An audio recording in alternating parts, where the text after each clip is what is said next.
বন্ধুরা, আপনি যদি এই চুরি করা নাকটি পাওয়ার জন্য যথেষ্ট ভাগ্যবান হন, তবে দয়া করে সুন্দর শিশুটিকে ভুলে যাবেন না। এক অদ্ভুত গ্রামে লাউমিন নামে একজন চাচা ছিলেন, যিনি সবার নাক চুরি করার জন্য কুখ্যাত। লাউমিন একজন জাদুকর, তবে তার জাদু ছিল ক্ষতিকর। গ্রামের ছোট্ট মেয়েটি একদিন তার নাক যখন লাউমিন মজা করে বলেছিল, তোমার জন্য একটা জাদু খেলবো। মেয়েটি অপ্রস্তুত ছিল। লাউমিন তার নাক চুরি করার নিজের ব্যাগে রেখে পালিয়ে যায়। তার ব্যাগটি ছিল রহস্যময়, যেখানে আরো অনেক চুরি করা নাক ছিল। এই ঘটনায় মেয়েটি শুধু তার নাক হারায়নি, বরং আত্মবিশ্বাস আরো আনন্দের বড় অংশ হারায়। কিন্তু লাউমির তার চুরি করার একটাই আনন্দ পেয়েছেন, যে তিনি দুঃখ বা ন্যায় বিচার বিষয়ে ভাবতেন না। 20 বছর পর মেয়েটির তার হারানো নাকের সন্ধান আবার বের হয়। তখন সে জানতে পারে শুধু সে নয়, গ্রামের অনেকেই দুর্ভাগ্য শিকার। এই চুরি তাদের জীবনের ত্যাগ রেখে গেছে, এবং তার আকৃতি হয়ে লাউমিকে খুঁজে বের করার জন্য একটি দল গঠন করে।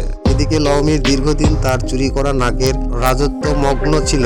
সত্তার চুরি হওয়ার অংশ ফিরিয়ে আনার একমাত্র উপায় হলো লাউমিরকে থামানো এবং তার জাদুর বিরুদ্ধে লড়াই করা। বন্ধুরা, এই গল্প শুধু নাক হারানো নয়, বরং আত্মপরিচয় ফিরে পাওয়ার এবং অন্যান্য বিরুদ্ধে লড়াই করা একটি প্রতীক। ভিডিওটি ভালো লাগলে অবশ্যই লাইক দিতে ভুলবেন না।